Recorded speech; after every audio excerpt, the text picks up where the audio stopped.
Eu vou te fazer uma pergunta cuja objetividade jamais seria minha. Mas assim, para você ver como são as coisas. Digamos que alguém do Evangelho, um pastor, por exemplo, coloque como objetivo encher a igreja dele 300 pessoas em um ano. Como deveria ser a objetividade dele para alcançar o objetivo à luz do Evangelho? Não, se fosse a luz do Evangelho, ele não teria esse objetivo. Mas é assim que funciona.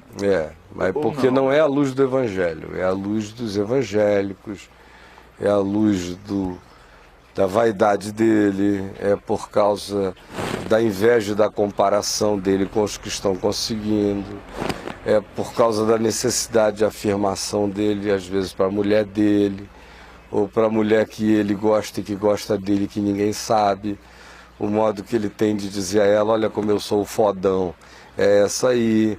Meu amigo, por trás de objetivos de fazer a igreja crescer, cabem todas as misérias do inferno, como motivação.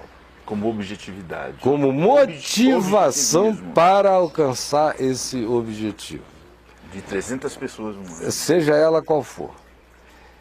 Porfia, inveja, ciúme, isso Paulo lista ali, ainda com uma candura enorme, porque as razões podem ficar muito piores, os sentidos podem ser totalmente infernais, motivando o coração das pessoas em relação a determinados objetivos confessados. O que se confessa para fora para Jesus, irmãos, esse bairro carente precisa ser ganho. Este ano eu tenho uma meta em nome do Senhor. Nós não vamos terminar o ano sem alcançarmos 300 pessoas. 300 pessoas é mais dízimo. 300 pessoas é mais massa para serviço no ano seguinte de mobilização. 300 pessoas é mais importância para o pastor que a conseguiu esse ano em relação aos que conseguiram 30, 20, 40, porque é tudo na base do conseguiu, é quase que mediu. É que você não conviveu muito no meio pastoral, você é meio virgem disso. Você se converteu e ficou lá na igreja Maranata, né? Então, você não conviveu muito por aí. Mas conversa de pastor é aferimento quantitativo. Café da manhã de pastor. Sim, eu estou falando, sem exagero, 90% dos papos de mesa de café da manhã de pastor, quando se reúnem na cidade. A conversa é sempre, rapaz, é todo mundo contando como uma bênção. Rapaz, que bênção. Você não sabe, esse ano, graças a Jesus, nós já batizamos 127. E tal, que uma bênção. Aí todo mundo começa com a fanfarrice de contar as conversões. E não é pelas conversões. Você que está ali no métier, que conhece a verruguinha que nasce no canto superior esquerdo do ânus do cara, que conhece, vê a pateticidade. É só todo mundo, tipo menino botando o pinto pra fora, pra ver quem é o maior. Vamos ver quem é o maior, se é o meu ou se é o teu. É tudo assim, o teu ainda é um pitinho, o meu já virou piruzão. É tudo a mesma palhaçada. Só que a conversa agora é sobre quem ganhou mais do que quem. Aí, em alguns outros lugares é o salário. Graças a Deus a minha igreja está tendo visão. Os irmãos estão pagando condignamente, aí fica aquele bando de bobão babando, com uma inveja danada. Aí volta para a igreja com uma nova visão. O povinho lá nem sabe que a visão dele, ele não adquiriu em lugar nenhum, a visão dele é invejão. Não é visão. É invijão. É invijão de um imijão. E aí ele a capturou da estratégia de sucesso do café da manhã dos pastores. Aí isso se transforma num projeto que vai ser contado ungidamente do púlpito para um bando de otários que vão dizer: o nosso pastor veio com o coração quente desse último congresso, desse encontro de pastores, e não sabe que ele veio foi ardendo de inveja. Isso 90 e tanto por cento das vezes. Tem aqueles que ainda são puros, apesar de ignorantes, porque se houvesse sabedoria ele não se estabeleceria alvo numérico nenhum. A gente está falando de reino de Deus, não é de venda de carros usados, e nem de venda de cartão de crédito, e de nenhum outro produto. É reino de Deus. Não depende de quem quer nem de quem corre. Para mandar. Não, Davi entrou numa fria danada porque resolveu cultuar números. É mesmo. Então, mano, não está no nosso poder, isso é uma coisa de Deus. E a gente fica longe disso aí. Prega o evangelho, o Senhor é que acrescenta dia a dia os que vão sendo salvos. Não é my business esse negócio aí. Mas aí o cara chega lá e anuncia isso como uma grande visão, quando é um invejão. E o povinho vai se mobilizar para trabalhar aquilo. O povo, em geral, inicia cumprindo essas metas com muito amor no coração. Depois que eles se viciam no cumprimento das metas, eles se transformam em seres objeticos e pedrados, tanto quanto o proponente. Porque depois de alguns anos vivendo nessa fixação, o amor vai embora, a paixão inicial acaba, fica só o objetivo de não perder a cota, bater a cota. Ano passado foram 300, esse ano é 350, agora são 400, todo ano vai dobrando a cota. E não é o pastor que vai ganhar esse povo, é o povinho que está lá, que é a massa de manobra para fazer esse trabalho, para virar mormon, missionário mormon do pastor, de porta em porta, com os amigos, naquela fixação neurótica de ter que conseguir gente, e aí vai corrompendo o processo inteiro, já deixa de ser por amor ao evangelho, já deixa de ser por amor à pessoa, já é para cumprir a meta, e você vai trabalhando com esse objetivismo para cumprir essa meta, vai perdendo toda a emoção, a relação de fazer com o carinho que tem que ser feito, aí começa a entrar na vaidade dos objetivos, dos cumprimentos, dos alcances, aí começa a olhar para o lado, começam as comparações, aumentam as invejas, a inveja exacerba o poder do trabalho, aí o cara trabalha para bater a meta, bate a meta, fica mais vaidoso, a arrogância dele aumenta no ano seguinte. Então o que começou de uma maneira termina diabolizada completamente, sem ninguém notar. Mas tem um cenário pior que esse ainda. É quando o pastor recebe a meta de do fora. presbitério e ele se vê obrigado a cumprir essa meta e como não consegue, ele começa a falsificar relatórios, Caio. Isso é normal também, agora... Dentro de igreja, Caio, falsificando relatórios. Aí isso só torna o problema 2 vezes pior, porque o processo que eu descrevi há pouco vai se instalar. De qualquer jeito. De qualquer jeito. E em segundo lugar, gerou ainda um mentiroso. E os diáconos vêm da mentira. É o tal do ministério evangelástico.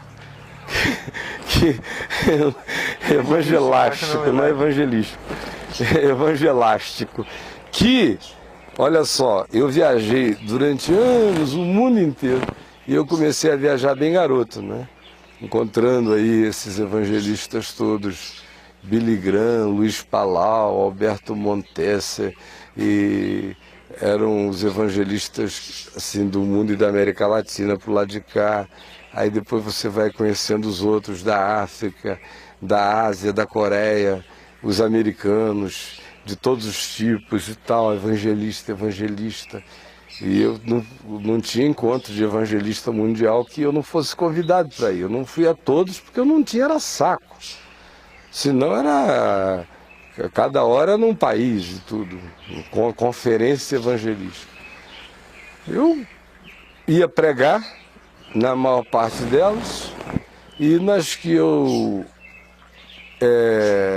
não fui, e foram muitas, mesmo convidado para pregar, eu não aceitava ir pregar nesses eventos porque eu me cansei deles logo. O que ele pensou? Porque era um encontro de botar todo mundo botando o pinto para fora para ver quem é que tinha o maior. E entre os evangelistas, o modo de tornar o pinto grande é torná-lo evangelástico. É no exagero. Então chega Palau para um lado, aí dá aquele relatório de quantos foram as cruzadas dele, tudo mentira. Porque a contagem é a seguinte que eles fazem. O cara prega numa cidade de quarta a domingo, Aí na quarta-feira havia 10 mil, na quinta havia 12, e vai subindo, até que no domingo havia 30. Ele soma cumulativamente os números e no final diz que apareceram na cruzada dele 200 e tantas pessoas daquele país, numa cidade que só tem 500 mil, metade foi assistir. Conversa, agregou-se valor. Eu passei a minha vida fazendo cruzadas. Você chega numa quarta-feira, tem 10 mil no estádio, se na quinta tem 12, houve um valor agregado de alguns, talvez de 3 mil novos, enquanto vários outros que foram na quarta não irão na quinta, talvez voltem só no domingo, se tanto. Então é claro que tem uma variação que gera uma acumulação, mas nunca uma duplicação e nem uma acumulação absoluta desse resultado. Então, um exagero. Às vezes, eu via, pessoas amigas minhas tinham estado presentes no evento e me diziam, foi um evento muito bom, tinha lá um grupo. Depois, quando você ouvia o próprio indivíduo falando, aquilo virava 10, 20 vezes maior, porque o status dele depende daquele tipo de relatório, ele cresce. Naquele tempo, hoje em dia acabou isso, porque a teologia da prosperidade acabou com isso. Acabou com os evangelistas antigos, morreram. Ficaram só os milagreiros e os de propostas de crescimento de igreja. Mas o evangelista clássico do passado foi embora. Mas era um horror aquilo ali. Eu conheci quase todos os evangelistas famosos que eu conheci, não tinham mais alma há muito tempo. Vida com Deus nenhuma.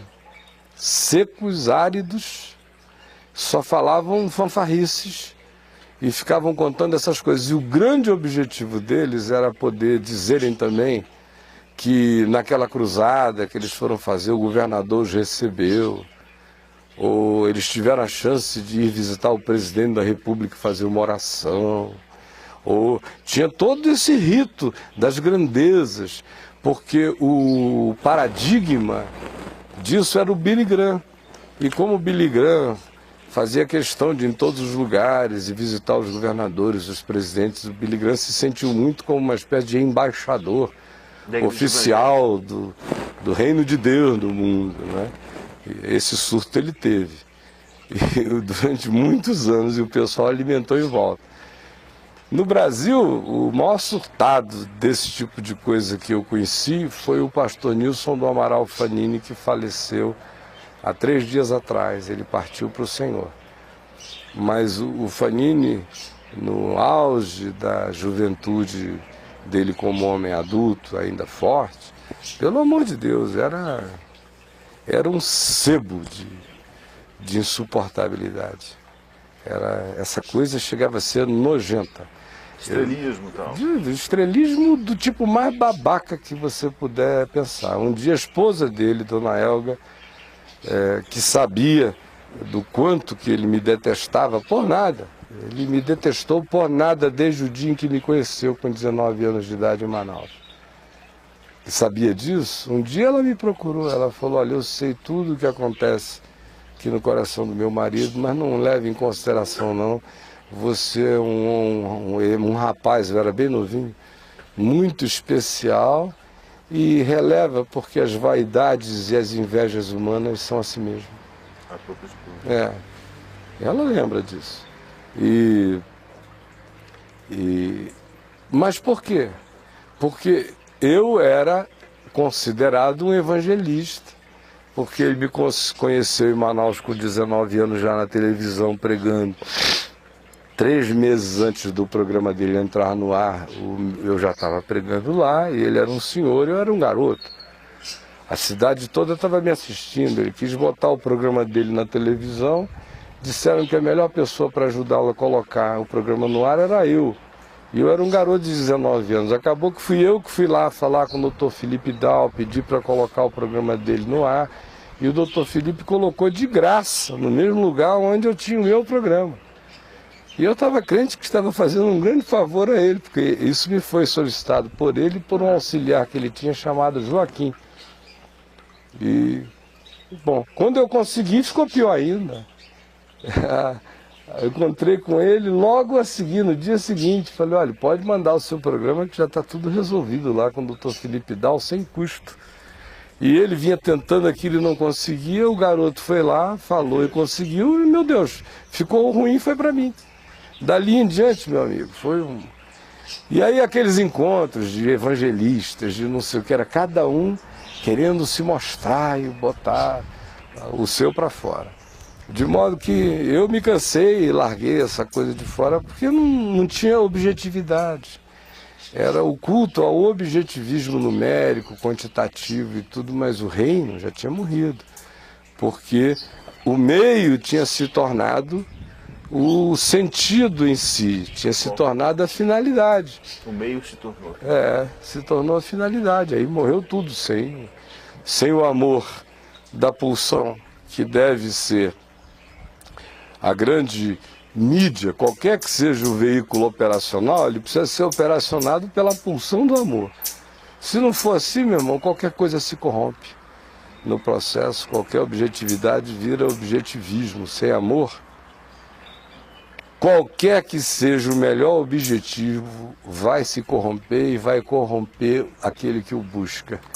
O que nos salva de nos tornarmos objetos dos nossos objetivismos é a objetividade do amor. É se a gente constatar e verificar sempre a presença do amor no exercício dos objetivos. Do contrário, você está danado e vai virar objeto dos seus objetivos sem nem perceber, sem nem sentir.